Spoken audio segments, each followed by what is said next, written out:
বেহেশতের বাগানে একত্রিত করেছেন। আসুন আমরা খুশি হয়ে আমাদের অন্তরের দরজাটা খুলে দিয়ে রবের দরবারে শুকরিয়া আদায় করি। আলহামদুলিল্লাহ। জবানটা খুলে দিয়ে একটু জোরে করে বলতে হবে আলহামদুলিল্লাহ। লাকাল হামদু বিল কুরআন, লাকাল হামদু বিল ঈমান, লাকাল হামদু বিল ইসলাম। ইয়া মুকাল্লিবাল কুলুব সাব্বিত কলবি আলা দীনিকা। اللهم ارزقني في شهادة، اللهم ارزقني شهادة في سبيلك واجعل موتي في بلاد رسولك। বলেন আমিন। জবানটা খুলে দিয়ে বলেন আমিন। আমিন। আলহামদুলিল্লাহ। আল্লাহ রাব্বুল আলামিন এই দরবারে আমরা এই পৃথিবীতে পৃথিবীতে এসেছি শুধু তারই গুণগান, তারই ইবাদত করার জন্য। শুনতে কি সমস্যা হচ্ছে? মানে কথা বুঝতে কি কষ্ট হচ্ছে? আচ্ছা, তাহলে এটা এটা এটা আচ্ছা আচ্ছা আচ্ছা, বুঝতে পারছি আপনারা সমস্যা হচ্ছে। আল্লাহ রাব্বুল আলামিন আমাদেরকে এই পৃথিবীতে পাঠিয়েছেন তারই গোলামি এবং তারই দাসত্ব করার জন্য। আমরা বিভিন্ন পদ্ধতিতে বিভিন্ন উপায়ে আল্লাহ সুবহানাহু ওয়া তাআলার গোলামি করে থাকি। আপনাদের ক্ষেত্রে মুসলিম শরীফের 223 হাদিসের মধ্যে আল্লাহ সুবহানাহু ওয়া তাআলা বিশ্বনবী আমাদের জন্য চমৎকার সুসংবাদ দিচ্ছেন।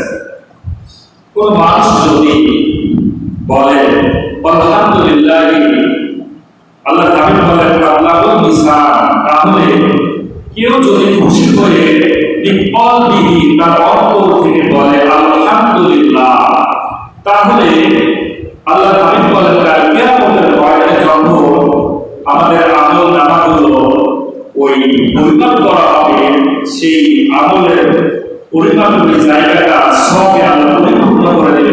সুবহানাল্লাহ। এজন্য আমরা অন্তর থেকে অপরে সপরে আলহামদুলিল্লাহ পাঠ করব। আল্লাহ হাবিব সাল্লাল্লাহু আলাইহি ওয়াসাল্লাম আরো চাঞ্চল্যতা সুসংবাদ আমাদের দিলেন। সুবহানাল্লাহি ওয়া আলহামদুলিল্লাহি তাকলাআনি আও তাকলাউ মা বাইনাস সামাওয়াতি ওয়াল আরদ। কেউ যদি বলে সুবহানাল্লাহি ওয়া আলহামদুলিল্লাহ, আল্লাহ হাবিব বললেন এই যে আসমান আর জমিন, আসমান জমিনের যত ফাঁকা জায়গা আছে সমস্ত ফাঁকা জায়গাটা আল্লাহ সুবহানাহু ওয়া তাআলা সওয়াব দিয়ে পরিপূর্ণ করে দেন। সুবহানাল্লাহ। এজন্য আমরা এই দোয়াগুলো বিশেষ করে আমার সন্তোষপুরের ভাই এবং বোনেরা, আপনারা রান্না বান্নার সময় বিভিন্ন কাজকর্মের মধ্যেও আপনাদের এই জবানটা জারি রাখবেন।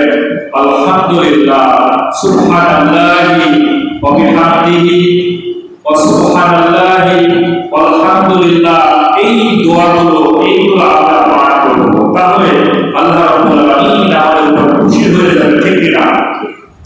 আল্লাহ রাব্বুল আলামিন যদি কাউকে ভালোবাসেন তাহলে পৃথিবীর মধ্যে আল্লাহ সুবহানাহু ওয়া তাআলা তারে কিছু জিনিস উপহার দেন। যদি ভালোবাসেন, আল্লাহ রাব্বুল আলামিন ভালোবাসলে বান্দার উপর জ্ঞান দেন। জ্ঞানের প্রত্যেককে আল্লাহ সুবহানাহু ওয়া তাআলা দান করেন। যেহেতু পৃথিবীর মধ্যে মানুষকে জ্ঞান দিবেন, শিক্ষিত বানাবেন, তো সর্বপ্রথম শিক্ষিত লোকের দরকার বিশ্ব নবীকে ঠিকেরা। আল্লাহ রাব্বুল আলামিন বিশ্ব নবীকে শিক্ষিত বানাবেন, বিশ্ব নবীকে তামাম দুনিয়ার মানুষের জন্য নবী হিসাবে বানাবেন, সমস্ত মানুষের শিক্ষক হিসাবে বানাবেন। এই কারণে আল্লাহ রাব্বুল আলামিন জিবরিল আমিনকে পাঠিয়ে দিলেন বিশ্ব নবীর কাছে। সে জিবরিল আমিন বললেন, ও নবী আপনি পড়েন। বিশ্ব নবী বললেন, আমি তো পড়তে জানি না। সুম্মা ক্বালা ইকরা, আবার জিবরিল আমিন বললেন পড়ো, আপনি পড়েন। সুম্মা ক্বালা, আবার বিশ্ব নবী আবার বললেন আনা বিকারি, আমি পড়তে জানি না। এইভাবে তিনবার যখন বললেন পড়েন, তিনবারই জিবরিল আমিন বিশ্ব নবীকে বুকের সঙ্গে ছাড়তে রাখলেন, বুকের সঙ্গে বুক মেলায় রাখলেন। তিনবারের পর আল্লাহ রাব্বুল আলামিন বিশ্ব নবীর কলবের মধ্যে আমার দুনিয়ার সমস্ত জ্ঞান আল্লাহ দিয়ে দিলেন। সুবহানাল্লাহ। আল্লাহ রাব্বুল আলামিন বিশ্ব নবীকে শিক্ষিত বানালেন। যেহেতু তামাম দুনিয়ার মানুষকে জন্য এই শিক্ষাটা খরচ করে দিলেন, তারপরে বিশ্ব নবীকে আগে শিক্ষিত হতে হবে, ঠিক না? বিশ্ব নবীকে শিক্ষিত বানানোর পর বিশ্ব নবী বললেন তলাবুল ইলমি ফায়দাতুন আলা কুল্লি মুসলিমিন। তামাম দুনিয়ার সকল মানুষের জন্য এই কোরআনের জ্ঞান আর সুন্নাহর জ্ঞান অর্জন করা ফরজ, ঠিক না?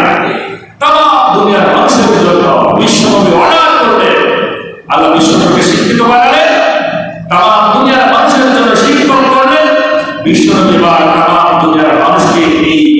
নসিহা, এই তথ্য, এই নির্দেশনা, এই ইনস্ট্রাকশন দিয়ে দিলেন তলাবুল ইলমি ফারিদাতুন আলা কুল্লি মুসলিমিন, প্রত্যেকটা মানুষকে শিক্ষিত হতে হবে, এটা ফরজ। কোরআনের জ্ঞান আর রাসূলের সুন্নাহর জ্ঞান, এই দুইটা জ্ঞান মানুষকে দেওয়া, এটা হলো ফরজ। ঠিক কিনা? আল্লাহ রাব্বুল আলামিন পৃথিবীর মধ্যে কোন মানুষকে যদি ভালোবাসেন, সর্বপ্রথম তাকে ইলম দান করেন, জ্ঞান দান করেন।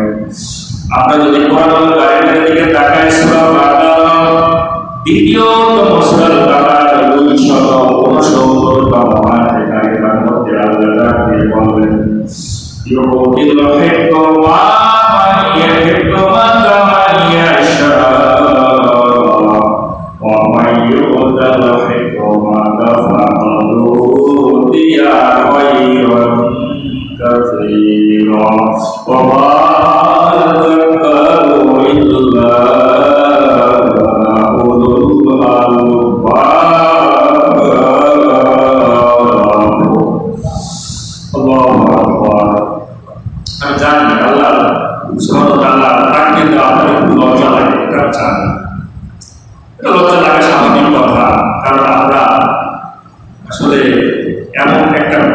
ডিজিটাল যুগে বসবাস করি, আমরা যদি আল্লাহ সুবহানাহু ওয়া তাআলা তাকবীর দিই, তাহলে একটা লজ্জার ব্যাপার এটা লাগে। এই জন্য আমি আপনাদেরকে রিকোয়েস্ট করবো না যে তাকবীর দিতে হবে আল্লাহ সুবহানাহু ওয়া তাআলা, আপনাদের মন চাইলে তাকবীর দিবেন, না হলে না। এটা আপনাদের depend on your personal matter, এটা আপনাদের নিজস্ব ব্যক্তির উপর নির্ভর করবে। আল্লাহ রাব্বুল আলামিন বলেন, তু'তিল হিকমাতা মান ইয়াশা, পৃথিবীর মধ্যে আল্লাহ যাকে খুশি তাকে জ্ঞান দেন। কোরআনের জ্ঞান আর ইসলামের জ্ঞান, সুন্নাহর জ্ঞান আল্লাহ রাব্বুল আলামিন তাকে উপহার দেন। ওয়া মান ইউতিল হিকমাতা ফাকাদ উতিয়া খায়রান কাসীরা। আমার দুনিয়ার মধ্যে যত সম্পদ আছে, যত মূল্যবান জিনিস আছে, তার মধ্যে শ্রেষ্ঠ মহাসম্পদ, শ্রেষ্ঠ সম্পদ হলো আল্লাহর দেওয়া জ্ঞান। বলেন সুবহানাল্লাহ। পৃথিবীর মধ্যে যত সম্পদ আছে, যত মূল্যবান জিনিস আছে, যা কিছু আপনার দৃষ্টিতে সবচেয়ে দামি, কিন্তু আল্লাহ বললেন আমার দৃষ্টিতে সবচেয়ে দামি হলো আমি যাকে জ্ঞান দিব, এলেম দিব। এই এলেমটাই হলো পৃথিবীর মানুষের জন্য সবচেয়ে মূল্যবান সম্পদ। ওয়া মা ইয়াযাক্কারু ইল্লা উলুল আলবাব। আল্লাহ তাআলা বলেন আমি যে জ্ঞান দিব, এলেম দিব, এলেমটা পাওয়ার পর আমার এই কোরআনের কথাগুলো, আমার রাসূলের কথাগুলো যারা মেনে নেবে, আল্লাহ ডাক দিয়ে ওই সমাজকে, ওই মানুষকে আল্লাহ একটা টাইটেল দিলেন, একটা হেডলাইন দিলেন, তার নাম আল্লাহ বলেন সে হলো জ্ঞানী। সুবহানাল্লাহি ওয়া বিহামদিহি, সুবহানাল্লাহিল আযীম। আল্লাহ বলেন সে হলো জ্ঞানী। এই পৃথিবীর মধ্যে আমি তাকে উপাধি দিলাম সে জ্ঞানী। তারা জ্ঞানী সমাজ যারা এই জ্ঞান প্রাপ্তির পর, আমি এলেম দেওয়ার পর এই কথাগুলো যারা মেনে নেয়, কোরআনুল কারীমের কথাগুলো, আবার রাসূলের কথাগুলো। এই ব্যাপারে হাদিসও আসছে, বিশ্ব নবীর হাদিস, মান ইউরিদিল্লাহু বিহি খায়রান ইউফাক্কিহু ফিদ্দীন। আল্লাহ যদি কাউকে ভালোবাসেন, সর্বপ্রথম ওই মানুষটাকে আল্লাহ এলেম দান করে, এই ইসলামের জ্ঞান উপহার দেন। বলেন সুবহানাল্লাহ। তার মানে বিশ্ব নবী বললেন, আল্লাহ কোরআন সাক্ষী দিতেছেন যে এই পৃথিবীর মধ্যে আল্লাহ যাকে ভালোবাসেন তাকে জ্ঞান তাদের। এখন এই জ্ঞান যদি আমাদেরকে পেতে হয়, জ্ঞান যদি আমাদেরকে নিতে হয়, তাহলে কার কাছে আসা লাগে? এই কোরআনুল কারীমের কাছে আসা লাগবে। এই কোরআনুল কারীম আমাদেরকে পড়া লাগবে। যদি আমরা কোরআনুল কারীম পড়তে না পারি, তাহলে কিন্তু আমরা জ্ঞানী হতে পারবো না। কারণ আল্লাহ জ্ঞানের আধার হিসেবে, জ্ঞানের উৎস হিসাবে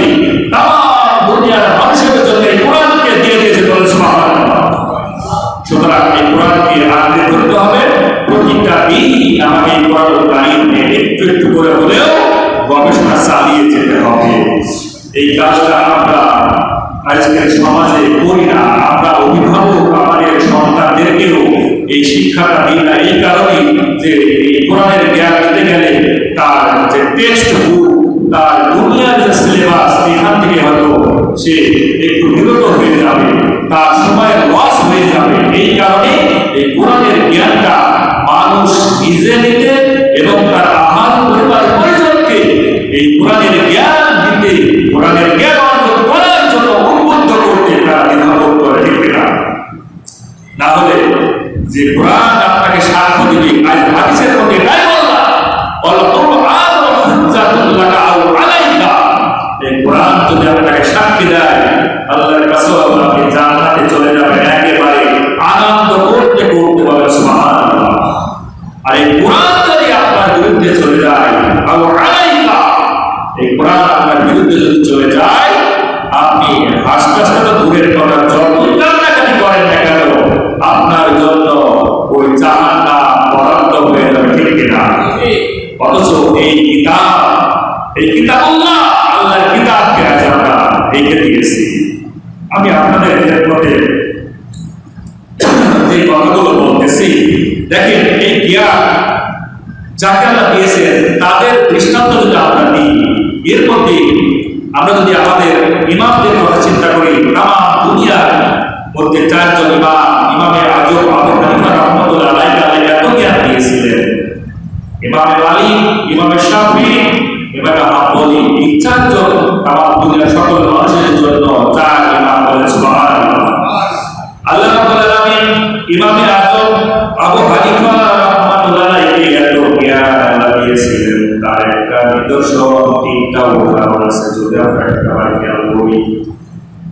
ইমাম ইউসুফ রাহমাতুল্লাহ আলাইহি বর্ণনা করতেছেন, একবার এক লোক সে তার স্ত্রীকে তালাক দেওয়ার নিয়ত করেছে, বলল, আমি তোমাকে শপথ করতেছি, তুমি যদি আমার সঙ্গে কথা না বলো, আমি তোমার সঙ্গে সংসার করব না।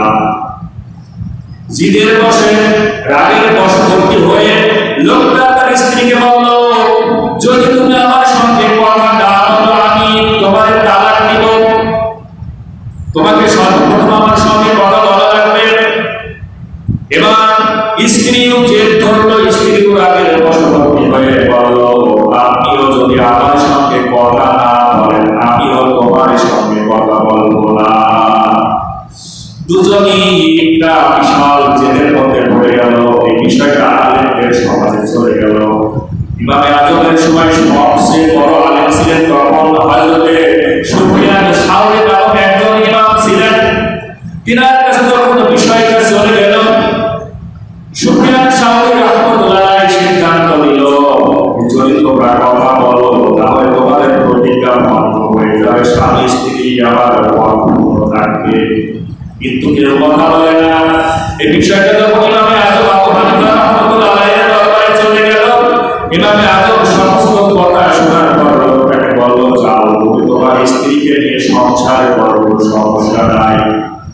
এই বিষয়টা যখন সুফিয়ান সাওরি রাহমাতুল্লাহ আলাইহির দরবারে গেল, ইমামে আজম আবু হানিফাকে ডেকে বলল, হে আবু হানিফা, তুমি কি হারামকে হালাল করতে চাও? ইমামে আজম যখন সুফিয়ান সাওরি রাহমাতুল্লাহ আলাইহি বললেন, বিষয়টা হলো, স্বামী যখন প্রথম বলেছিল, তুমি যদি আমার সঙ্গে কথা না বলো তাহলে আমি তোমার সঙ্গে কথা বলবো না। এরপরে কিন্তু স্ত্রীও বলেছিল, তুমিও যদি আমার সঙ্গে কথা না বলো, আমিও বলবো না। তারপর স্ত্রী কিন্তু স্বামীর পরে কথা বলেছিল, ঠিক না? এত জ্ঞান, এত গরিমা। এই কথা শোনার পর হযরত আবু সুফিয়ান সাওরি রাহমাতুল্লাহ আলাইহি বললেন, ও আবু হানিফা, তোমার জ্ঞানের রাস্তা এত দূর পর্যন্ত পৌঁছায়ছে যা আমি হযরত সুফিয়ান সাওরি হিসেবে তত দূর পর্যন্ত যেতে পারি না। সুবহানাল্লাহ, সুবহানাল্লাহ। আল্লাহ যদি কাউকে জ্ঞান দান করেন, ইমামে আজম আবু হানিফা রাহমাতুল্লাহ আলাইহির আগের ঘটনা, ওই সমাজে হযরত ওয়াকি রাহমাতুল্লাহ আলাইহি তিনি ঘটনাটা বর্ণনা করতেছেন। একদিন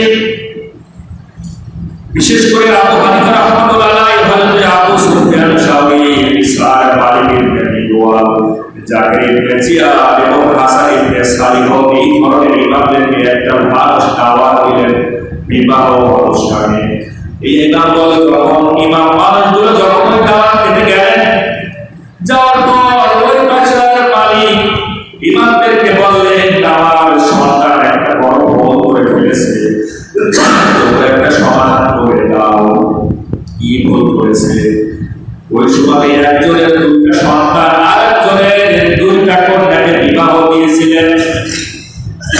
এই যে দুজন ভাই দুই বোনকে যখন বিবাহ করলেন, বিবাহ করার পর বাসর ঘরে ঢুকলেন। বাসর ঘরে যাওয়ার পর সকালবেলায় যখন বাসর ঘর থেকে বের হয়েছে, তখন দেখতেছে স্বামী স্ত্রী উল্টা পাল্টা হয়ে গিয়েছে। বিবাহ হয়েছে দুই ভাইয়ের সঙ্গে দুই বোনের, কিন্তু সকালবেলায় বাসর ঘর থেকে যখন বের হয়েছে, তখন দেখতেছে যার সঙ্গে যার বিবাহ হয়েছে তার সঙ্গে বাসর হয় না, বরং বউ বদল হয়ে গিয়েছে, স্বামী বদল হয়ে গিয়েছে। এখন এই যে সন্তানের বাবা চিন্তায় পড়ে গেল, আরে এমন একটা ঘটনা, এই ঘটনার কি সমাধান হবে? হযরত সুফিয়ান সাওরি রাহমাতুল্লাহ আলাইহির দরবারে গেলেন, এই ঘটনা কি হবে বলেন, একটা সমাধান দেন। সমস্ত ঘটনা শোনার পর সুফিয়ান সাওরি রাহমাতুল্লাহ আলাইহি বললেন, যেহেতু ভুলভাবে ঘটনাটা ঘটে গিয়েছে, তার মানে তারা সংসার কোনো সমস্যা নাই, তাদের খবর আদায় করা লাগবে। এই বিষয়টা যখন ইমামে আজম আবু হানিফা রাহমাতুল্লাহ আলাইহির কাছে গেলেন, আবু হানিফা রাহমাতুল্লাহ আলাইহি বললেন, না, এই সমাধান সঠিক নয়, সমাধানটা হলো এই দুজন মানুষকে ডাকলেন, স্বামী স্ত্রী উভয়কে ডাকলেন, ডাকার পর যার সঙ্গে যার সংসার হয়েছে, বাসর ঘর হয়েছে, এদেরকে বললেন, তোমাদের বাসর করেছ, উল্টা পাল্টা হয়ে গিয়েছে, তোমাদের স্বামী স্ত্রী হিসেবে গ্রহণ করতে কোনো সমস্যা? বলে না, যেহেতু আমরা রাত্রি যাপন করেছি, আমি এনাকে নিয়ে সংসার করতে চাই। আল্লাহ এই যে গোলাম আবু হানিফা রাহমাতুল্লাহ আলাইহি বললেন, তাহলে তোমরা বরণী করো, যার সঙ্গে যার বাসর ঘর হয়েছে তার সঙ্গে তার বিবাহ দিয়ে দাও। কেন যদি বিবাহ না দিত, তাহলে সারাটা জীবন জিনার কাতারে দাঁড়াতে হতো। কেননা বাসর ঘরে উল্টা পাল্টা হয়ে গিয়েছে, এরপরেও যদি এটাকে সমস্যা না মনে করা হতো, তাহলে কিন্তু জিনা হয়ে যেত। এই কারণে যার সঙ্গে যার বাসর হয়েছে তার সঙ্গে পুনরায় বিবাহের ব্যবস্থা করে দেওয়া হলো। বিশ্বকার সমাধান ইমামে আজম আবু হানিফা রাহমাতুল্লাহ আলাইহি দিলেন। এই নাম্বারের একটা ঘটনা, ইমামে আজম আবু হানিফা রাহমাতুল্লাহ আলাইহি আল্লাহ এত জ্ঞান দিয়েছিলেন, এত পরিমাণ এত জ্ঞানের গুণ প্রতি আল্লাহ দিয়েছিলেন। একবার পাগলি একটা স্বামীকে একটা গালি দিল, তার স্বামীকে পাগলি মেয়েটা বলল, তুমি দুই জিনাকারীর সন্তান। কোনো একটা গন্ডগোলের মাথায়, কোনো একটা গ্যাঞ্জামের মাথায় যখন স্ত্রী পাগলি স্ত্রী তার স্বামীকে বলল, তুমি দুই জিনাকারীর সন্তান, এই অপবাদ দেওয়ার সঙ্গে সঙ্গে তিনি চলে গেলেন একজন কাজীর কাছে। কাজী আবু লাইলা নামক একজন কাজীর কাছে গেলেন, কাজী তার উপর শাস্তির বিধান করে দিলেন। শাস্তি দেওয়ার পর এই বিষয়টা যখন ইমামে আজম আবু হানিফা রাহমাতুল্লাহ আলাইহির দরবারে গেলেন, ইমামে আজম আবু হানিফা রাহমাতুল্লাহ আলাইহি ঘটনাটা শোনার সঙ্গে সঙ্গে বললেন, কাজী আবু লাইলা যে বিচার করে দিয়েছে, এই বিচারটা চরম ভুল করেছে এবং ওই পাগলি মেয়েটার উপরে জুলুম করেছে। তিনি ৬টা পয়েন্ট বের করলেন। এই যে তিনি শাস্তি দিলেন, এই শাস্তির উপরে ৬টা পয়েন্ট বের করলেন। প্রথম পয়েন্ট তিনি বললেন, যদি কোনো মানুষ পাগল হয়, পাগলি হয়, ইসলামের দৃষ্টিতে তার উপর কোনো শাস্তি থাকে না, শাস্তি রহিত হয়ে যায়। কারণ কেউ যদি পাগলি হয় বা পাগল হয়, সে যদি কোনো অপরাধ করে ফেলে, তাহলে ইসলামের দৃষ্টিতে তার কোনো বিচার হয় না। প্রথম কিন্তু এই কাজী তাকে শাস্তি দিয়েছিলেন, সে একটা প্রথম অপরাধ করলেন। দ্বিতীয় অপরাধ, কাজী আবু লাইলা তাকে মসজিদের মধ্যে শাস্তি দিয়েছিলেন। আবু হানিফা রাহমাতুল্লাহ আলাইহি বললেন, মসজিদ একটা নিরাপত্তার জায়গা,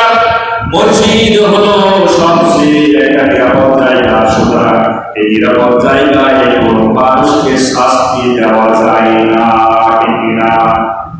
আজ আমরা বাংলাদেশের 95% মানুষ এরপরেও কিন্তু আমরা দেখতে পাই এক শ্রেণীর নরপিশাচ, এক শ্রেণীর জালের মানুষগুলো মসজিদের মধ্যে উঠেও মুসল্লিদের উপর হামলা করতে দ্বিধাবোধ করে না। কিনা অনেক আছে বাংলাদেশে তার স্বার্থ উদ্ধার করার জন্য, তার ক্ষমতাকে টিকিয়ে রাখার জন্য মসজিদের মুসল্লিদের উপরে হামলা করতে দ্বিধাবোধ করে না তার গুন্ডা বাহিনী দিয়ে। ঠিক কিনা? আবু হানিফা রাহমাতুল্লাহ আলাইহি বললেন, এই ইমাম তিন নাম্বারে ভুলটা করেছে। মহিলাকে সে দাঁড়ানো অবস্থায় শাস্তি দিয়েছে, কিন্তু ইসলামের দৃষ্টিতে মহিলা যদি কোনো অপরাধে হয়ে থাকে তারে দাঁড়ানো অবস্থায় শাস্তি দেওয়া যাবে না, তারে বসা অবস্থায় শাস্তি দিতে হবে। ঠিক না? এই জন্য আমরা যারা শিক্ষকতা করি, আমরা যারা ক্লাসরুমে পড়াশোনা করাই, এইখান থেকে যদি আমরা শিক্ষা নিতে পারি, ছাত্রীরা দ্বারা তাকে পড়া হয় নাই, আমরা শিক্ষকরা কিন্তু বের দিয়ে বিদায়। ঠিক না? এটা যদি তাই হয় তাহলে তো এই ঘটনার পরিপন্থী হয়ে যায়। সুতরাং মেয়েকে যদি শাস্তি দিতেই হয়, বসা থাকা অবস্থায়, ইসলামের দৃষ্টিতে শাস্তি দিতে গেলে বসা থাকা অবস্থা থেকে শাস্তি দেওয়া লাগবে। এখান থেকে আমাদের এই শিক্ষাটা নিতে হবে যে ক্লাসরুমে কোনো মেয়ে বা ছাত্রীদেরকে আমরা দাঁড়ানো থাকা অবস্থায় তাকে আঘাত করতে পারবো না যদি তার গুরুতর কোনো অপরাধ হয়ে থাকে।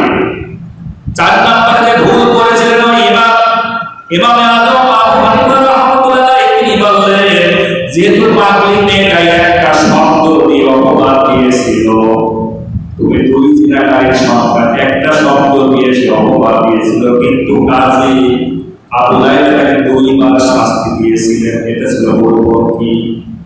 5ম অপরাধ ওই কাজী করেছিলেন, সেটা হলো যেহেতু এই অপবাদটা দিয়েছিল তার বাবা মায়ের উপর, তার বাবা মারা গিয়েছিল, যেহেতু মারা গিয়েছিল অভিযোগ করার অধিকার কারো ছিল না, এই দৃষ্টিকোণ থেকে ওই মেয়েটার উপর কোনো শাস্তি দেওয়া যায় না। যাকে অপবাদ দিয়েছে সে যদি এই অপবাদের অভিযোগ করে তাহলে তার উপর শাস্তি হয়। যেহেতু তার বাবা মার উপর অপবাদ দিয়েছে, তার বাবা মা মারা গিয়েছে, সুতরাং সেই দৃষ্টিকোণ থেকে তার উপর শাস্তি হয় না। এবং আবু হানিফা রাহমাতুল্লাহ আলাইহি 6ষ্ঠ পয়েন্টটা তুলে ধরলেন, যদি কাউকে 2 বার শাস্তি দেওয়া লাগে, দ্বিতীয় শাস্তি দেওয়ার আগে ওই মানুষটা সুস্থ হওয়া লাগবে। আপনি প্রথম শাস্তি দিলেন, এই শাস্তিটা দেওয়ার পর তাকে এই যে অসুস্থ হয়ে যেতে পারে, অসুস্থ হওয়ার পর তাকে সুস্থতা নিয়ে আসতে হবে। এই সুস্থ হওয়ার পরে আবার দ্বিতীয় শাস্তি তার উপর কার্যকর হয়। কি জ্ঞান আল্লাহ দিয়েছিলেন আবু হানিফা রাহমাতুল্লাহ আলাইহি। আর যদি আমরা কোরআন কারীমকে আঁকড়ে ধরি, সুন্নাহকে আঁকড়ে ধরি, আল্লাহ রাব্বুল আলামিন আমাদের এই জ্ঞানের মধ্যে আল্লাহ তার জ্ঞান ঢুকাইয়া দিবেন। ঠিক কিনা? সুতরাং আমার সামান্য ভাইয়েরা, ছোট ভাইয়েরা, আমরা কোন জ্ঞানে পড়ে আছি, আমরা কোন সিলেবাস নিয়ে পড়ে আছি? এই দুনিয়ার সিলেবাস নিয়ে আমরা আজ বাকুয়ারা হয়ে আছি। আজ পাশ্চাত্য কৃষ্টি কালচার আমাদের জীবনটাকে একেবারে তছনছ করে দিতেছে, অথচ ইসলামিক সংস্কৃতি আজ আমরা কি করতেছি, অন্ধকারের মধ্যে রেখে দিয়েছি। আমরা মনে করি যে পাশ্চাত্য জিন্দিগির যত কৃষ্টি কালচার আছে, বেধর্মীদের যত সাংস্কৃতিক আছে, এটাই হয়তো আমাদের জন্য সুখা নয়। এটা কখনোই ইসলাম সমর্থন করে না। সংস্কৃতি যদি পালন করতে হয়, রাসূলের আদর্শের মধ্য থেকেই আমাদের এই সংস্কৃতি পালন করা লাগবে। ঠিক কিনা? আমি আপনাদের খেদমতে কোরআনুল কারীম সূরা মাইদার 6ম আয়াত তেলাওয়াত করেছিলাম। একটা ছোট্ট অংশ, অর্থাৎ সূরা আল মাইদা ৫ম সূরা আল মাইদা 6ম আয়াতটা বেশ বড়, তার প্রথম লাইনটা আমি তেলাওয়াত করেছিলাম। আল্লাহ রাব্বুল আলামিন সূরা আল মাইদার মধ্যে কত চমৎকার ঘটনা তুলে ধরলেন। একটাবার চিন্তা করুন, গভীর মনোযোগের সঙ্গে শুনুন। আমার যে কথাগুলো আমি আপনাদেরকে নিক্ষেপ করবো, এই কথাগুলো কিন্তু স্বাভাবিক কথা নয়, অত্যন্ত জ্ঞানী এবং অত্যন্ত গবেষণা করে কিন্তু আমি আপনাদের সামনে কথাগুলো বলি। এটা ভাইবেন না যে আমি আপনাদের সামনে সন্তানটা নিয়ে আসি, হয়তো বা নিয়ে আসি। আমি মনে করি আমি যা গবেষণা করি এটা আমার কাছে সর্বশ্রেষ্ঠ গবেষণা। আল্লাহ রাব্বুল আলামিন বলেন, ইয়া আইয়ুহাল্লাযীনা আমানু, আল্লাহ বিশ্বাস করা ডাক দিয়েছেন। আর এই ডাকটা পৃথিবীর মধ্যে সবচেয়ে আল্লাহর পক্ষ থেকে বড় ডাক। আর এই ডাকে যারা সারা দিনে তারা মুসলমান, তারা ইমানদার। আর যারা এই ডাকটাকে রেসপন্স করবে না, মনে রাখতে হবে এই দুনিয়ার মধ্যে তারা আবু জেহেলের ভাই। ঠিক না? এরা আবু জেহেলের ভাই। আল্লাহ ডাকতে বলে, ওহে পৃথিবীর মানুষ, তোমরা যারা ইমানের দাবি করো, শোনো, ইযা কুমতুম ইলাস সালাত, যখন তোমরা যখন তোমরা দাঁড়ায় যাবা ইলাস সালাত, নামাজের জন্য, অবশ্যই তোমাদেরকে 13টা আহকাম আরকান পালন করা লাগবে। এটা হলো শর্ত। ঠিক না? তুমি যদি নামাজের জন্য দাঁড়ায় যাও, এই যে আমরা মাগরিবের সালাতে আদায় করার জন্য যে দাঁড়ায় গেলাম, আল্লাহ ডাক দিয়ে বললে 13টা আরকান আহকাম তুমি যথাযথভাবে শর্ত পূরণ করার পর তুমি আবার সালাতে কি করো? সমাপ্ত করবা। এই 13টা শর্ত যদি আমরা পূরণ করতে না পারি, সালাত হবে, নামাজ হবে। এই সালাতের বাইরে আর ভিতরে 13টা ফরজ আছে, একটা ফরজ যদি ছুটে যায়, নামাজ হবে হবে না। এখন আপনাদের কাছে প্রশ্ন, সালাতের মধ্যে কয়টা ফরজ আর সালাতের বাইরে কয়টা ফরজ? সালাতের বাইরে কয়টা ফরজ? যেটাকে বলা হয় আহকাম, 7টা, আর ভিতরে 6টা। একটা প্রশ্ন থাকে না, আল্লাহ কেন বাইরে 7টা শর্ত দিলেন আর ভিতরে কেন 6টা দিলেন? প্রশ্ন লাগে না? আমি একটা শর্ত নিয়ে কথা বলবো, আমার মনে হয় আমি সময় বলাতে পারবো না। এর মধ্যে কত কি লুকিয়ে আছে আমরা একটা বার দেখবো। আল্লাহ প্রথম শর্ত দিলেন, যখন তোমরা সালাতের জন্য দাঁড়ায় যাবা, বাইরের মধ্যে যে 7টা শর্ত আছে তার প্রথম শর্ত হলো শরীর পাক। ঠিক না? শরীর পাক থাকা লাগবে, প্রথম শর্ত। এই 13টা ফরজের মধ্যে প্রথম ফরজ, তুমি যখনই আমার সামনে সালাতের জন্য দাঁড়ায় যাবা, তোমার জন্য প্রথম শর্ত হলো তোমার শরীর পাক থাকা লাগবে। আল্লাহ এই কথাটা কোরআন কারীম সূরা মাইদার মধ্যে বলেন, ফাগসিলু ওজুহাকুম, ফাগসিলু পবিত্র ওজুহাকুম, তোমার মুখমণ্ডলকে তুমি পবিত্র করো, পাকসাফ করো, পানি দিয়ে ধৌত করো। ওয়া আইদিয়াকুম ইলাল মারাফিক, এরপরে তুমি কোনই পর্যন্ত তোমার 2 হাত 3 বার ধৌত করো। ওয়ামসাহু বিরুসিকুম, এরপরে তুমি মাথা মাসাহ করো।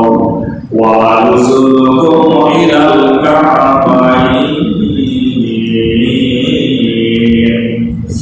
আল্লাহ ডাক দিয়ে বললেন, এরপরে তোমার নাকমুখী থেকে পা পর্যন্ত করো। এই যে 4টা কাজ আল্লাহ ওয়াদা করলেন, 4টা ফরজ। কিসের ফরজ বলতো? ওযুর ফরজ। আমরা ওযু করি না?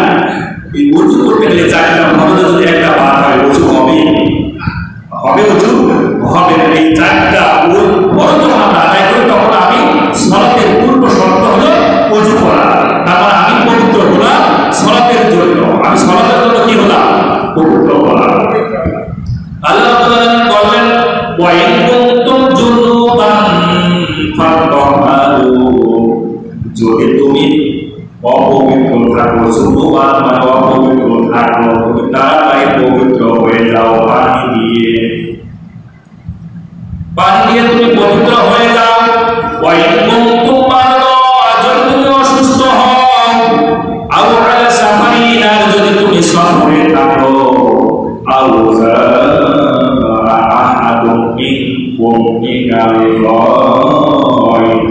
আর যদি পায়খানা প্রস্রাবখানা থেকে তুমি বের হয়ে আসো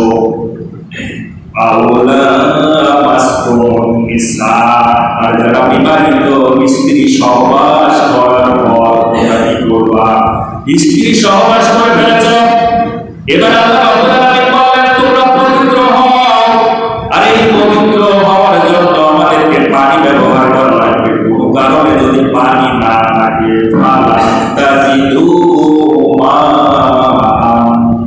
যদি তোমরা পানি না পাও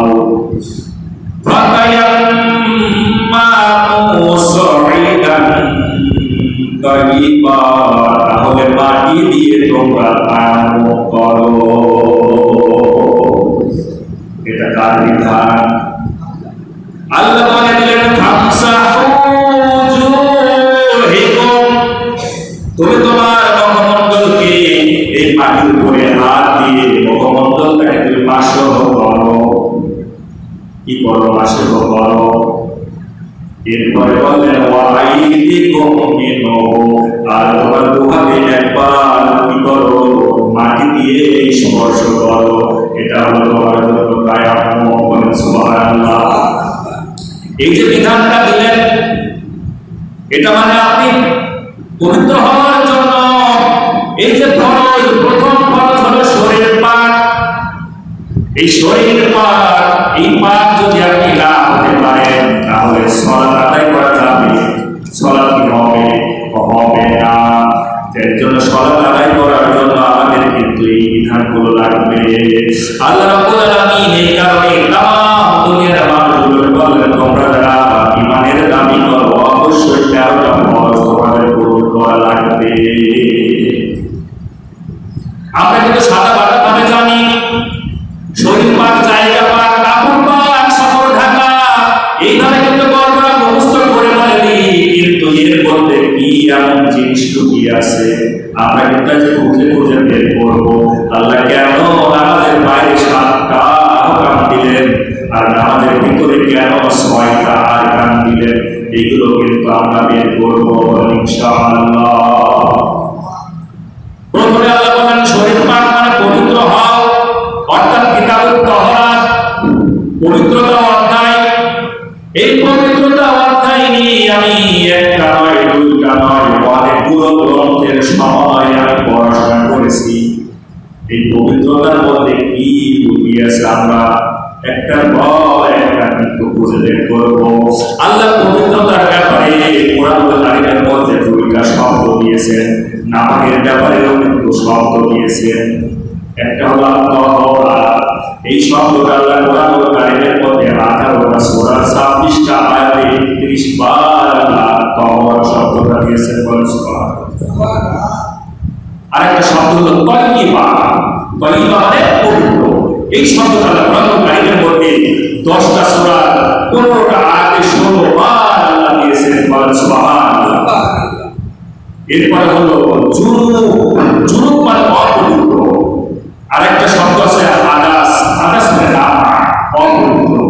এই পবিত্র এবং অপবিত্র এই দুইটাই কিন্তু আল্লাহ সুবহানাহু ওয়া তাআলা দিয়েছে। এই পবিত্র এবং অপবিত্র এই যে শব্দগুলো দিলেন, এখান থেকে নামি দামি 5 জন মুহাদ্দিসগণ, নামি দামি 5 জন মুফাসসিরগণ এই আত-তাহরাতের যে পারিভাষিক সংজ্ঞা দিয়েছেন 5টা, এই 5টা সংজ্ঞাকে আমি সামারাইজ করে যে কথাটা পেয়েছি, এই 5 জনের মধ্যে ফাতহুল মুরহিব গ্রন্থের প্রণেতা এবং আল্লামা ইবনে কুদামা রাহমাতুল্লাহ আলাইহি, এরপরে আল-জাকির এই গ্রন্থের একজন সম্মানিত মুহাদ্দিস, আল-মুজাম্মু আযামুল ওয়াসিয়াস গ্রন্থের প্রণেতা। এইভাবে 5 জন মুহাদ্দিসগণ এই আত-তাহরাতের যে শাব্দিক সংজ্ঞা দিলেন সেটা হলো পবিত্র কোরআন এবং সুন্নাহের আলোকে পানি, ভালো করে মনে রাখবেন, পবিত্র কোরআনুল কারীমের এবং সুন্নাহর আলোকে পানি অথবা পানির পরিবর্তে মাটি, হুকুমভুক্ত মাটি দিয়ে হাদাস কিংবা নাপাক জাতীয় জিনিস থেকে আমাদের শরীরকে, কাপড়কে পাক পবিত্র পরিচ্ছন্নতা যে অর্জন করা হয় এটাই হলো আত-তাহরাত। সুবহানাল্লাহ। তারপরে কোরআনুল কারীম এবং রাসূল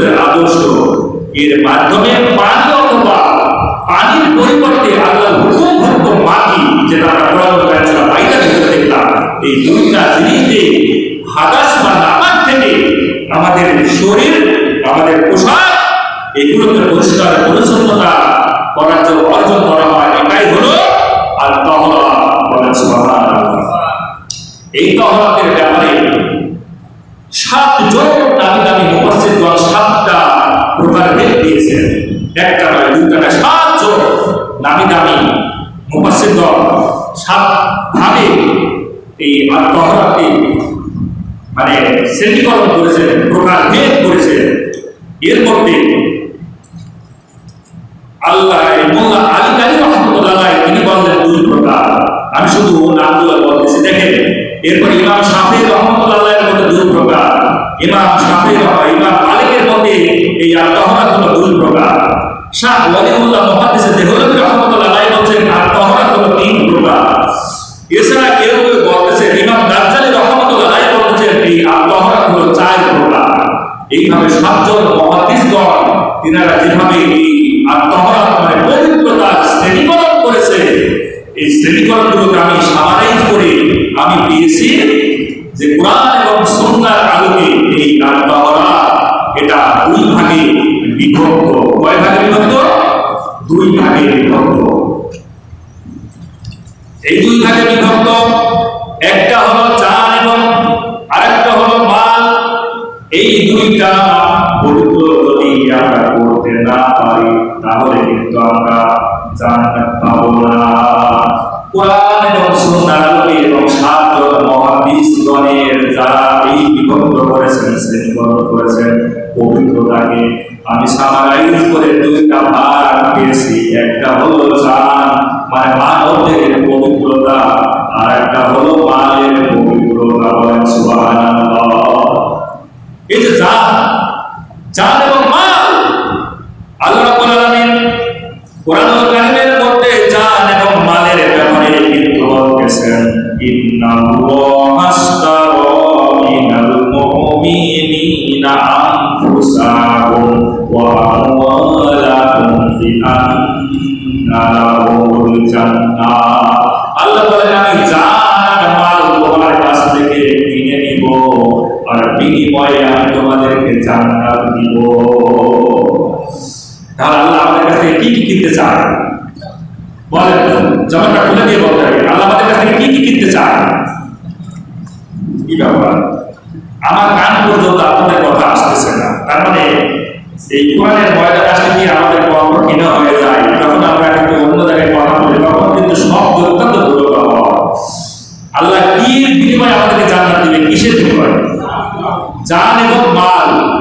বলতে কষ্ট কেন হয়? কারণ হুজুর কি বলে ফেলে, এই জন্য আগে বলে যে বিপদে পড়ে যায়, তাই না? আসো আমরা আসলে কতটুকু পবিত্র রাখতে পারে আমাদের জানকে আর মালকে, আমি আপনাদেরকে এই গবেষণাগুলো শোনাবো। একটা শুধু কথা, এই যে 13টা ফরজ না, সালাতের 13 ফরজ প্রথম ফরজ আল্লাহ বলেন শরীর পাক, মানে জানের পাক, জান পাক থাকা লাগবে। মুহাদ্দিসগণ কোরআন সুন্নাহর আলোকে দেখলাম যে এই পবিত্রতা 2 প্রকার। এই শরীর পাক করতে গেলে 2 প্রকার হয়, একটা হলো জানের পাক আর একটা হলো মালের পাক। এই একটার ভিতরে কত জিনিস লুকিয়ে আছে, অথচ আমরা বড়রা বলে দিই শরীর পাক, জায়গা পাক, ওই 17 টাকা কাপড় পাক এই বলে ফেলি, কিন্তু আমরা গভীরে চিন্তা করি না। তার মানে আল্লাহ বলেন, তুমি জান দিবা, মাল দিবা, বিনিময়ে আমি তোমাকে জান্নাত দিব। কিন্তু যদি আমার জান অপবিত্র হয়ে যায়, আমার মাল যদি অপবিত্র থাকে, আল্লাহ নিবে। আপনারা বাজারে যান, এই যে সমস্ত বাজারে যান, বাজারে যাওয়ার পর যদি কোনো নোংরা জিনিস আপনাকে বিক্রি করে আপনি কিনবেন, আপনি টাকা দিয়ে জিনিস কিনবেন, কিন্তু কিনতে গেলে অবশ্যই ভালো জিনিস কিনবেন। কারণ আমি টাকা দিব, ভালো জিনিস কিনব। আল্লাহ রাব্বুল আলামিন যে আজ নেয়ামতের পরিপূর্ণ জান্নাতটা উপহার দিবে, এইভাবে স্বাভাবিক কোনো নরমাল কোনো অপবিত্র জিনিস নিয়ে আল্লাহ কিন্তু আমাদেরকে জান্নাত দিবে না, ঠিক না? এই যে জান এবং মাল দুটো পবিত্র রাখবে, জানতে থাকলে এই জানকে থেকে আমি বুঝতে পারলাম এই জানের প্রকারভেদ আবার 2 প্রকার। একটা হলো আত্মহরা কোন জগির আত্মহরা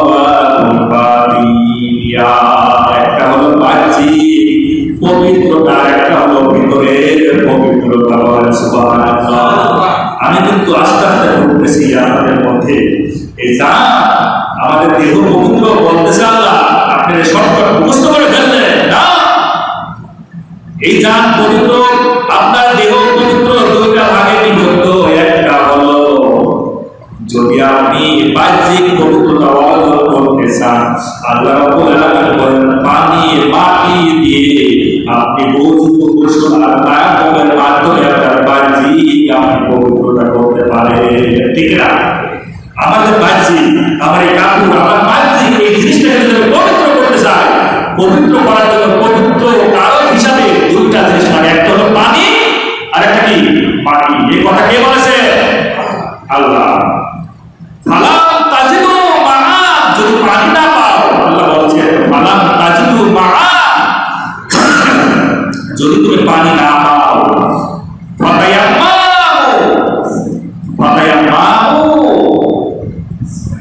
সাঈদান তাইয়্যিবা, তুমি কি করো? এই মাটি দিয়ে তায়াম্মুম করে নিজেকে পবিত্র অর্জন করো। তার মানে আমরা আমাদের বাহ্যিকটাকে পবিত্র করতে গেলে একটা হলো ওযু, আরেকটা কি গোসল, আরেকটা হলো তায়াম্মুম। মানে তায়াম্মুমের মাধ্যমে, ওযু আর গোসলের মাধ্যমে কিন্তু আমরা বাহ্যিকটাকে পবিত্র করতে পারি। ঠিক কিনা? এটা খুব সহজ। কারণ ওযু আমরা করি, গোসলও আমরা করি। গোসল তখনই খরচ হয় যখন আমাদের জানাজাতের প্রয়োজন হয়। ঠিক কিনা? যখন আমাদের শরীর থেকে এমন কিছু বের হয়ে যায়, এই বিষয়টা আমি ওদিকে যাবো না, ওরা অন্য সময় আলোচনা করবো, যেহেতু আমার একটা লাইন আছে। তার মানে আমরা আত-তাহারাতুল জাহিরা, বাহ্যিক যে পবিত্রতা অর্জন করার জন্য দুইটা জিনিস লাগে, একটা পানি আর একটা হলো মাটি। আর এই পানি এবং মাটি দিয়ে তিনটা সময় কিন্তু আমরা পবিত্র হতে পারি। একটা হলো আমরা কিন্তু ওযুর মাধ্যমে পবিত্র হতে পারি, গোসলের মাধ্যমে আমরা পবিত্রতা অর্জন করতে পারি। ওযু করতে পারবো না, গোসলও করতে পারবো না, আল্লাহ বলে দিবেন অসুস্থ হও, পানি না তোমার জন্য সমস্যা, গোসল করা তোমার জন্য সমস্যা। যদি তুমি সফরে যাও, গোসল করার তুমি গোসল করতে পারতেছো না, ওযু তোমার সমস্যা, আল্লাহ বলেন তুমি যদি সফরে যাও, অসুস্থ থাকো,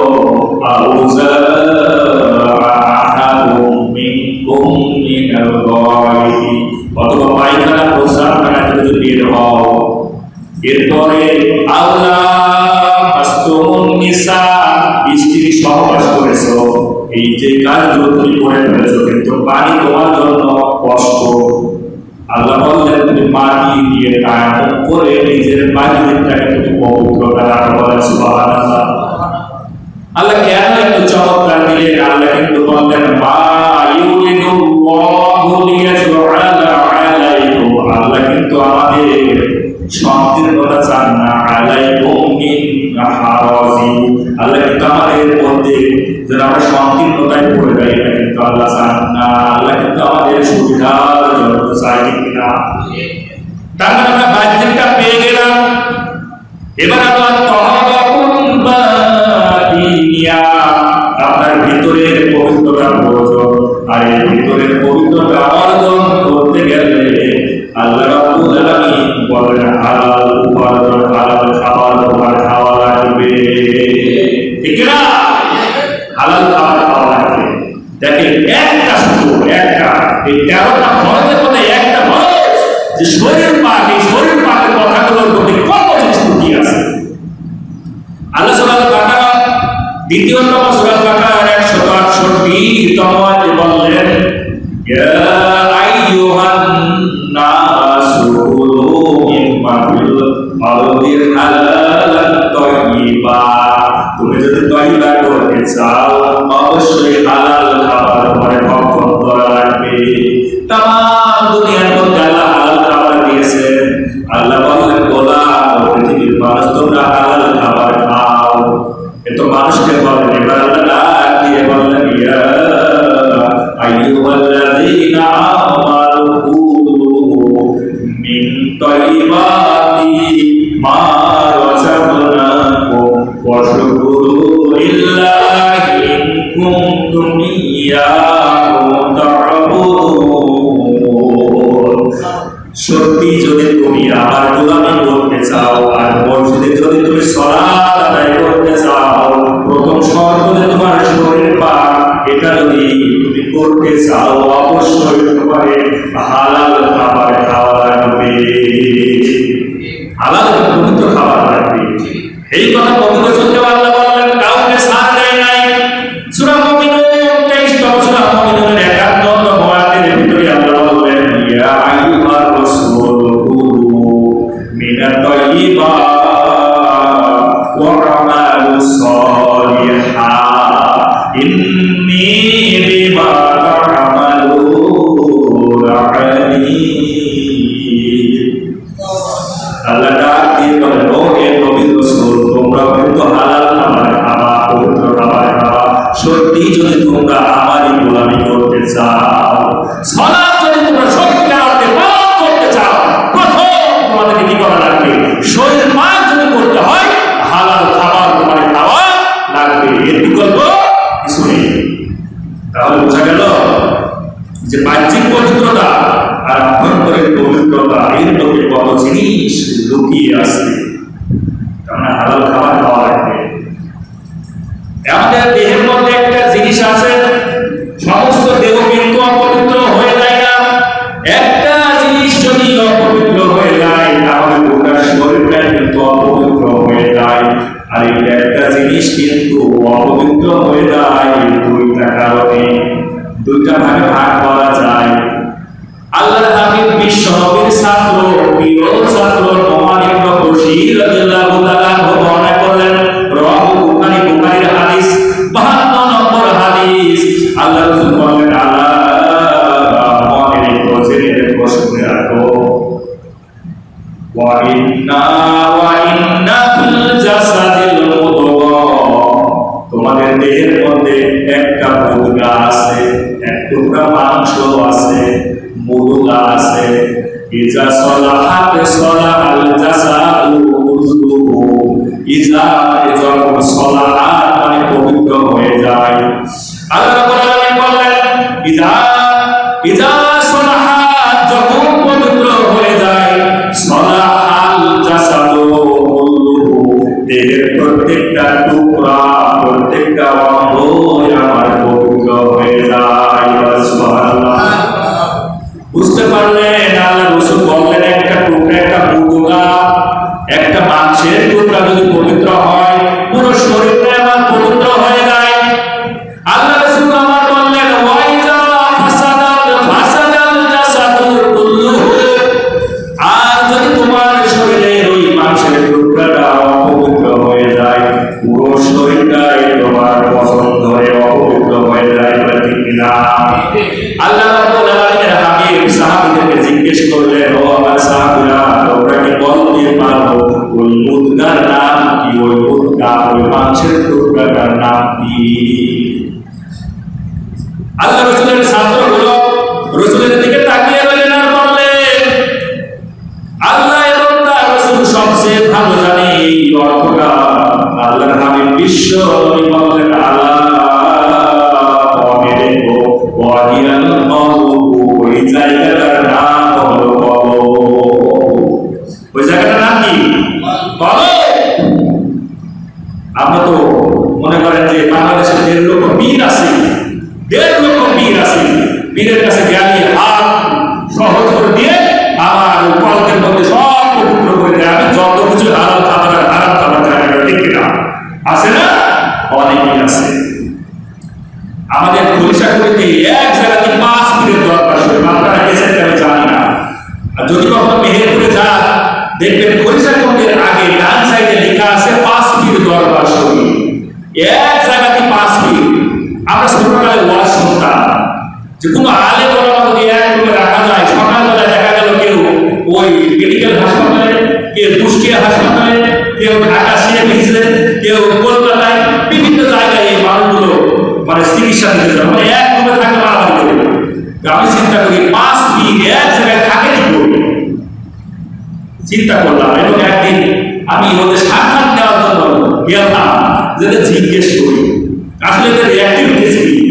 এক জায়গাতে 5টা পীর, এই জন্য আমি চিন্তা করি বাংলাদেশে 1.5 লক্ষ পীর কেন এরকম বাংলাদেশে এমন এমন পীর আছে যারা আল্লাহর রহমতে একটা পরিদত্ত নাই, কিন্তু বীরত্ব নিয়ে কিন্তু বসে থাকে, ঠিক কিনা? আবার বাংলাদেশের মধ্যে কিন্তু হকানি পীর ওলামা সাহেব আছে, ঠিক কিনা? জিহাদের কথা শুনলেন, জিহাদের কথা শুনলেন, বাংলাদেশের এমন কোন পীর আছে, বাংলাদেশের এমন যারা নিজেদেরকে ওলি দাবি করে, পীর দাবি করে, জিহাদের কথা শুনলে তারা বলে যে আপনারাই বাদ দাও, এই যে আপনারাই বাদ দিয়ে দাও। জিহাদ আবার কি? তোমার কবরের প্রশ্নের জবাবটা আমি দিয়ে দিব, এত জিহাদের চিন্তা কি আছে? না আছে, এরকম অনেকেই আছে। না, আপনার কবরের জবাব আপনাকে দেওয়া লাগবে। আপনি যদি বিশ্ব নবীকে জিজ্ঞাসা করেন, ও মুহাম্মদ, তুমি যে নিজেকে নবী দাবি করো, তোমার কি দলিল? দলিল কি?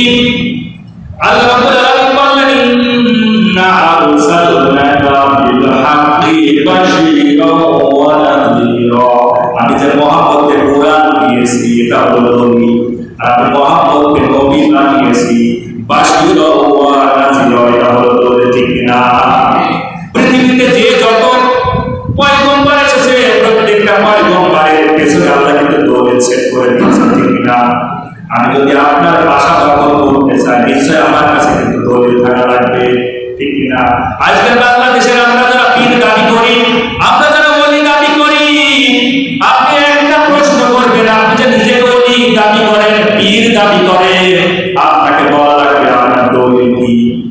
আপনার এখন কি দলিলের ভিত্তিতে আপনি নিজেকে এটা দাবি করেন? যদি আনসার দিতে পারে আপনি নয় আমি সহ একটা হানাগুড়ি করব। দলিল লাগবে না? প্রত্যেকটা জিনিসের দলিল লাগে। দলিল ছাড়া তো আপনার কবুল হওয়ার কথা না। তাহলে আপনার কাছে এখন কি ওহী আছে, আপনার কাছে কি আল্লাহর পক্ষ থেকে যে কথাগুলো আসে, এই কথার ভিত্তিতে আপনি বলেন যে মরণের পর আমি একেবারে জাহাজ বুঝাই করে দিয়ে তোমাকে আমি একবার পার করে দিব, তোমার কবরের জবাব আমি দিয়ে দেবো, তোমাকে কিয়ামতের ময়দানে আমি সাহায্য করব। এর কোন দলিলের কথা? এই দলিলটা জানতে চাবেন, যদি গায়ে করে তাহলে বুঝে নেবেন ওই রকম পীর। একবার এক মাহফিলে সে নিজেকে এইভাবে জাহির করতেছে যে আমি বহু জায়গা দূর থেকে রোজ খবর আমি রাখি। এর মাঝি একবার এরকম করছে, হঠাৎ করে মুসলিমরা চিন্তা করেছে কি ব্যাপার, হুজুর হই হই করতেছে। হুজুর এই কারণে বলছে, এই মুহূর্তে আমি দেখতে পেলাম আবার বাইতুল্লাহ ঘরে একটা কুত্তা উঠতে যাচ্ছে, আমি এইভাবে তাকে খেতে দিলাম। ওরে বাপ রে বাপ, ইয়ার কি বলে তো যে এই বাংলাদেশ থেকে কাবার মসজিদে একটা কুত্তা উঠতেছে, আর সেখানকার কুত্তাকে তাড়িয়ে বাজারে এখান থেকে তিনি কি করতেছে, ওই বাড়ি করলে আমার খুব চতুর চালায়, কারণ হুজুরকে খাইতে দিতে হবে। এখন খাবার দিয়েছে, প্লেট ভর্তি খাবার দেওয়ার পর হুজুর বসে আছে, কি ব্যাপার, আমি একজন পীর সাহেব আর আমার খাবার দিয়েছে, অথচ কোনো ভাত কোনো তরকারি দেয় নাই, কিন্তু সাথে কিন্তু মহিলা একটা মানে ঝাঁটা পর্যন্ত নিয়ে বসে আছে, যাকে আমি সাইজ করবো, তুমি কেমন দলের গোপন খবর দাও, কেমন দলে তুমি ওই দূরের খবর তোমার কাছে পৌঁছিয়ে যায়। পরে বলছে কি ব্যাপার, আপনি কি খাবারের উপরে তরকারি দিবেন না? তখন মহিলাটা মুখ খুলে বলছে, আপনি এই বাংলাদেশ থেকে যদি কাবা মসজিদের উপর খাটাতে পারেন, আপনার ভাতের কলেজে আমি তরকারি দিয়েছি, এই খবরটা আপনি জানেন না, আপনি কেমন দলে? আর বললাম না। এই জন্য বাংলাদেশে যদিও পরিসংখ্যান অনুযায়ী বাংলাদেশের সরকার এই পরিসংখ্যান করেছিল প্রায় 1.5 লক্ষ নিজেদেরকে এই দাবি করে। আল্লাহ ভালো জানে আসলে কতগুলো হয়। তবে একটা জিনিস মনে রাখবেন, আল্লাহর কোরআন আর রাসূলের সুন্নাহ যদি সে আঁকড়ে ধরে, তাহলে অবশ্যই এই বাংলার জমিনে তাগুতকে উৎখাত করার জন্য, বাতিলকে উৎখাত করার জন্য, এই জমিনে কোরআন প্রতিষ্ঠার জন্য বিকল্প কোনো রাস্তা নাই। একমাত্র রাস্তা হলো কি বলেন, কি বলেন? সংগ্রাম করা, জিহাদ করা। এই কোরআনকে প্রতিষ্ঠা করার জন্য আপনাকে ভূমিকা রাখতে হবে। শুধু ওই বগলের মধ্যে হাত দিয়ে, বুকের মধ্যে হাত দিয়ে আপনি এদের কালো পরিষ্কার করে দিয়ে আমি খাচ্ছি সুদের টাকায় ভাত, আমি খাচ্ছি ঘুষের টাকার ভাত, আমি আর শিক্ষকতা করতেছি, ফাঁকি দিতেছি। আমি শিক্ষক, আমি ক্লাসে ফাঁকি দিচ্ছি, আমি সময়ে ফাঁকি দিচ্ছি, আমি ইমাম, আমি 5 মিনিট লেটে মসজিদে এসে ইমামতি করি। মাসের পর মাস ফজরের নামাজ আমি উপস্থিত হই না, মাসের পর মাস আমি মসজিদে এসে জামাতে নামাজ আদায় করি না। আমি এইভাবে ফাঁকি দিতেছি, অথচ আমি মনে করি যে আমি একজন হক্কানি আলেম, আমি একজন হক্কানি ইমাম। না, আমি যতটুকু এই চেয়ারে বসবো, এই মিম্বারে বসি, যখন কোরআন এবং হাদিসের আলোকে কথা বলি, তখন আমি হক কথা বলেই ছাড়বো। যেটা যদি আমার বিরুদ্ধে চলে যায়, এই কথাটা যদি আমার বিরুদ্ধেও চলে যায়, কোনো দ্বিধা করবো না ইনশাআল্লাহ। এই কারণে আল্লাহ বললেন, তোমার বাহ্যিক পরিচ্ছন্নতা, বাহ্যিক পবিত্রতা তুমি খুব সহজেই করতে পারো। কারণ বাহ্যিক পবিত্রতা করার জন্য পানির প্রয়োজন, পানির প্রয়োজন যেটা আমাদের আছে।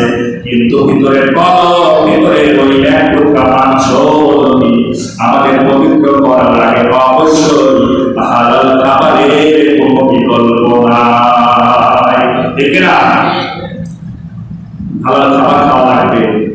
এই জন্য এই 13টা ফরজ না নামাজে, এর প্রথম একটা, আরো বাকিগুলো আছে, আমার গবেষণায় আছে। এক একটা দলিলে, এক একটা পয়েন্টে আমি অসংখ্য খুঁজে পেয়েছি, যেগুলো 1 ঘন্টা বা ঘন্টা চলে যাবে, তাও শেষ করতে পারবো না। একটা আহ্বান কাজের উপর কথা বলতে গেলে আল্লাহ রাব্বুল আলামিন আমাদেরকে তৌফিক দান করুন, আমিন। এরপরে মালের পবিত্রতা লাগে, চিন্তা করো। আল্লাহ রাব্বুল আলামিন ডাক দিয়ে বললেন, তুমি তো তোমার জানের পবিত্রতা অর্জন করলা। দ্বিতীয় হলো মালের পবিত্রতা করা লাগবে। মালের যদি আমরা পবিত্রতা অর্জন না করতে পারি, তাহলে এই যে 13টা ফরজের প্রথম ফরজই আমরা কিন্তু ধরা দিয়ে যাবো। ঠিক না? এই মালের পবিত্রতা অর্জন কিভাবে জানেন বলেন তো? মালের পবিত্রতা অর্জন করতে গেলে আল্লাহ রাব্বুল আলামিন কোরআনুল কারীম সূরা আল-বাকারা দ্বিতীয়তম সূরা আল-বাকারার 276 আয়াতে দেখেন আল্লাহ রাব্বুল আলামিন বললেন,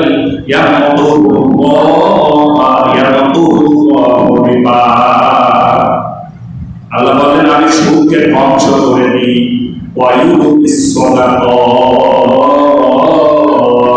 আর আমি এই যে তোমার দান, আমি তোমার যে সম্পদ দিয়েছি, টাকা পয়সা দিয়েছি, এই সম্পদগুলো তুমি যখন দান খয়রাত করবা, এটাই হলো তোমার মালের পবিত্রতা। মালের পবিত্রতা হলো আমাকে আল্লাহ যে সম্পদ দিয়েছেন, এই সম্পদ কি করা লাগবে? দান খয়রাত করা লাগবে। আর যখনই দান খয়রাতের কথা বলি, পকেটে হাত দেওয়ার কথা বলি, তখনই বলে যে হুজুর এত কথা নয়, এই কথাটা শুরু করে দিল না। আপনার প্রথম শর্ত, সালাতের প্রথম শর্ত, এই যে শরীর পাক, সূরা মাইদার পঞ্চম সূরা মাইদার 6ম আয়াতে বললেন, এই জান পাক, মাল পাক। মাল মানে সম্পদ, এই সম্পদের পবিত্রতা আপনাকে অর্জন করা লাগবে। আবার মালের ব্যাখ্যায় আরো মুফাসসিরগণ বলেছেন 5টা। জানেন কথা? আলহামদুলিল্লাহ, যে কথা আসছিলাম একেবারে শেষ প্রান্তে। তার মানে এই যে পবিত্রতা, আমরা যদি হাদাস থেকে, নামাজ থেকে পবিত্রতা অর্জন করতে চাই, আমরা যদি জুনুব থেকে পবিত্রতা অর্জন করতে চাই, আর আমরা যদি আত্মহরণ যদি মানতে চাই, আমরা যদি তয়্যিবা হতে চাই, পবিত্রতা অর্জন যদি করতে চাই, তাহলে আমাদের 2 ভাবে করতে হবে। একটা বাহ্যিক ভাবে এবং আভ্যন্তরীণ, এই 2 ভাবে করতে হবে। অর্থাৎ জানের পবিত্রতা লাগবে। জানের পবিত্রতা মানে হলো আমার কলবের পবিত্রতা লাগবে। আর কলব বেঁচে থাকে বেশ কয়েকটা জিনিসের উপর, জিকিরের উপরে কলব বেঁচে থাকে। জিকির মানে কোরআন, এই কোরআন তেলাওয়াতের উপরে অনেকগুলো কথা আছে। যাই হোক, এরপরে বলতে মালের পবিত্রতা। মাল তখন পবিত্র হবে আল্লাহ যে সম্পদ দিয়েছে, এই সম্পদ থেকে আপনাকে দান করা লাগবে। দেখেন কোরআনুল কারীমের সবচেয়ে গুরুত্বপূর্ণ কথা দেখেন সূরা আল-বাকারা। আল্লাহ রাব্বুল আলামিন বলেন, আল্লাযীনা ইউমিনুনা বিল গায়বি ওয়া ইউকিমুনা আস-সালাতা ওয়া মিম্মা রাযাকনাহুম ইউনফিকুন। আল্লাহ বলেন, আমার উপর ঈমান আনার পরই সর্বশ্রেষ্ঠ ইবাদত হলো সালাত। আর সালাতের পরই সর্বশ্রেষ্ঠ ইবাদত হলো আমি তোমাকে যে সম্পদ দিয়েছি, সম্পদ দান খয়রাত করা। আমি কি মিথ্যা বললাম? এই জন্য পবিত্রতা করতে গেলে, এই সালাত আদায় করতে গেলে পবিত্রতা লাগে, আর আপনার মাল পবিত্রতা করতে গেলে দান করা লাগবে। এই যে বন্যার্ত মানুষ আর সারা বাংলাদেশে যারা বন্যা আক্রান্ত হয়ে গেছে, আপনি আমি কত সুখী আছে, আপনি যে সুস্থ জীবন নিয়ে আছেন, এই তো সবচেয়ে বড় সুখী আমার কাছে করা উচিত। আর আপনার পকেট থেকে হাজার হাজার টাকা আমার মনে হয় ওই বন্যার্তদের পাশে দাঁড়ানো উচিত হবে। আপনারা এই পত্র এলাকায় দেখবেন, আমার মনে হয় এখানে অনেকেই আছে যারা জানে যে দানটা কাকে দিলে ওই পর্যন্ত পৌঁছাবে, এই দানটা পৌঁছায় দেবে। আমি অত্র গ্রামের সন্ত্রাস সকল মা বোনদের বলতে চাই, দান করার করুন। আপনার 10 টাকা 20 টাকা 100 টাকা আপনি দেন, এই টাকাটা দিলে ওই বন্যার্তদের পাশে দাঁড়ানো সম্ভব হবে। তবেই আপনার মাল কি হবে, পবিত্র হবে। তার আগে পবিত্র হবে না। এই মালের ব্যাখ্যায় বড় বড় মুফাসসিরগণ বলেছেন 5টা। 1 নম্বর হলো মাল মানে হচ্ছে আপনার নেককার স্ত্রী, আর নেককার স্ত্রী অর্জন করতে গেলে দেন মহর পরিশোধ করা লাগে, ঠিক না? আপনাকে এই পবিত্রতা অর্জন করা লাগবে। এই মাল মানে হচ্ছে ধন সম্পদ, টাকা পয়সা। এই ধন সম্পদ আপনি কোন কাজে ব্যয় করছেন, এটা পবিত্রতা অর্জন করতে গেলে এটাও কিন্তু আপনাকে কি করা লাগবে, দান করা লাগবে। এই মাল মানে হলো জনবল, লোকবল। আপনার আন্ডারে আপনি চেয়ারম্যান, আপনি মেম্বার, আপনি এমপি, আপনি প্রধানমন্ত্রী, আপনার যত জনবল আছে, যত লোকবল আছে, এই লোকবল যদি আপনি সুষ্ঠু কাজে ব্যবহার না করেন, তাদের যদি ভালো কাজে ব্যবহার না করেন, তাহলে আপনি মালের পবিত্রতা অর্জন করতে পারবেন না। আপনি পরিবারের কর্তা, আপনি পরিবারের কর্তা হিসাবে পরিবারের যত আপনার আহাল পরিজন আছে, তাদেরকে যদি পবিত্রতা অর্জন করাতে চান, তাহলে আপনাকে এই কোরআনের জ্ঞান, রাসূলের আদর্শ করতে দিয়ে আসা লাগবে, ঠিক না? এই মালের আরেকটা অর্থ হলো অস্ত্রশস্ত্র। অস্ত্রশস্ত্র নিরীহ নিরপরাধ আলেম ওলামাদের উপরে কাজ করে চালালে মালের পবিত্রতা হয় না। মালের পবিত্রতা অর্জন করতে গেলে এই অস্ত্রশস্ত্র তার উপরে প্রয়োগ করা, যেটা আল্লাহ এবং রাসূল বলেছেন তার উপরে প্রয়োগ করা লাগে, ঠিক না? এবারে একটা মাল পবিত্রতা হবে। এই মাল শব্দের আরেকটা অর্থ হলো ক্ষমতা। আল্লাহ যার ক্ষমতা দিবে, এই ক্ষমতা এটা একটা মাল।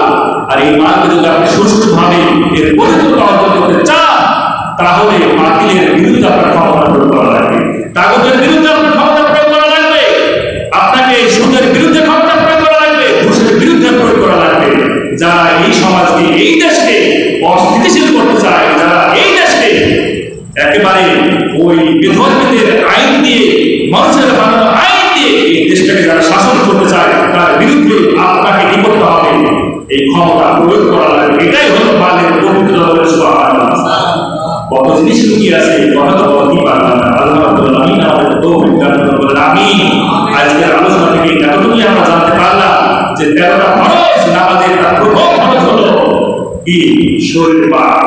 এই শরীর পাকের মধ্যে কথাগুলো লুকিয়ে আছে, এগুলো যদি পাক করতে চাই, আমাদের কলমকে পাক করা লাগবে, বাহ্যিক পাক করা লাগবে, এবং আমাদের মালের পবিত্রতা অর্জন করতে হবে। আল্লাহ রাব্বুল আলামিন আমাদেরকে এই পবিত্রতা অর্জন করার তৌফিক দান করুন, আমিন। আল্লাহুম্মা আমিন, সুবহান আমিন। রব্বানা জালামনা আনফুসানা ওয়া ইন লাম তাগফির লানা ওয়া তারহামনা লা লানাকুনান্না মিনাল খাসিরিন। রব্বুল আলামিন, মাগরিব বান্দে তোমার গুনাহগার বান্দাগুলোকে বেহেশতের বাগানে আমরা কোরআন এবং সুন্নাহর আলোকে কথাগুলো শুনলাম, আমাদের প্র্যাকটিক্যাল জীবনে আমল করার তৌফিক দিয়ে দাও। রব্বুল আলামিন, সন্তোষ করে যে সকল মা বোন হাত উত্তোলন করেছে, আল্লাহ সকলের হাতকে তুমি কবুল করে নাও। আজকের আলোচনায় যা প্রতিদান হয়, তুমি সর্বপ্রথম তোমার বিশ্বাস কবুল দিয়ে দাও। রব্বুল আলামিন, বাবা আদম হাওয়া থেকে শুরু করে এই পর্যন্ত নবী রাসূল সাহাবা আজমাইন সবকে সবাই ওলামায়ে রাশিদিন তাবে তাবেঈন, আল্লাহ তোমার আলেম ওলামা যারা কবরে চলে গেছে প্রত্যেকের কবর মুছায়া দাও। আজকের এই মসজিদের যত আমার সম্মানিত ভাই এবং মুরব্বী যারা হাত তুলেছে, এবং গ্রামের যারা হাত তুলেছে, আমাদের অনেকের বাবা নাই, মা নাই, আত্মীয় পরিজন গহীন কবরে ঘুমিয়ে আছে। আল্লাহ শ্বশুর পক্ষের, পিতৃ পক্ষের, মায়ের কুলের, শাশুড়ি কুলের, সকল কুলের আত্মীয় পরিজন কবরে ঘুমিয়ে আছে। তুমি প্রত্যেককে ক্ষমা করে দিয়ে জান্নাতের ফয়সালা করে দাও।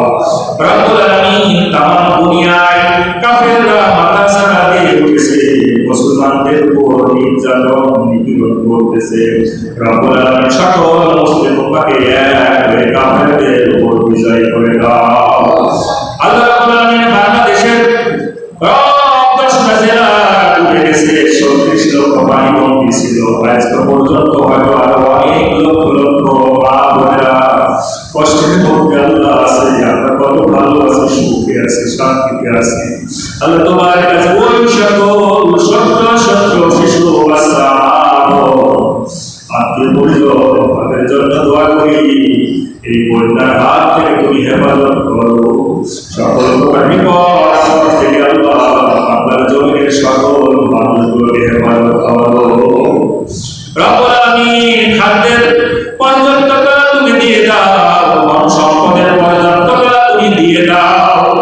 আল্লাহ তুমি অসুখ বিসুখ হতে, এই বন্যা দ্বারা অসুখ বিসুখ হতে তুমি বাংলাদেশের সকল বিপদ আমাদের মধ্যে পড়েছে তাদেরকে হেফাজত করো। আল্লাহ আমাদের মধ্যে অনেকেই মা বোন আছে অসুস্থতা থাকে, তুমি সকলের সুস্থতা করে দাও। অনেক ছাত্র ভাই ছাত্রী বোন হাত তুলে দোয়া করে, সকল ছাত্র ছাত্রী ভাই বোনদের হেফাজত করে দাও। আল্লাহ তীক্ষ্ণ বুদ্ধি করে দাও। আল্লাহ দেশ এবং দেশের মানুষের কল্যাণের জন্য নিয়োজিত করে দাও। ইসলামের প্রকৃত সৈনিক বানায় দাও। রাসূলের আল্লাহ আদর্শের মধ্যে আমাদের থাকার তৌফিক দিয়ে দাও। আল্লাহ এই মসজিদের সন্তোষপুরের মসজিদের যে সকল মানুষগুলো আল্লাহ সম্পর্ক আছে চাষবাস করে যারা এই দায়িত্বপ্রাপ্ত সকলকে তুমি কবুল করে দাও। যারা তোমার গহীন কবরে চলে গেছে এই মসজিদের ওসিলায় তাদের কবরখানকে তুমি দিয়ে দাও। রব্বুল আলামিন তোমার কাছে সর্বশেষ আবদার, মাথার উপর গুনার বোঝা নিয়ে তোমার কাছে আমরা দাবি করি, এই গুনার বোঝা মুছে দিয়ে গুনার পরিবর্তে তুমি সওয়াব দিয়ে আমাদের আমল নামায় পরিপূর্ণ করে দাও। মৃত্যুর সময় আমাদের কলম দিয়ে আমাদের মুখ দিয়ে তুমি জারি করে দাও, লা ইলাহা ইল্লাল্লাহু মুহাম্মাদুর রাসূলুল্লাহ।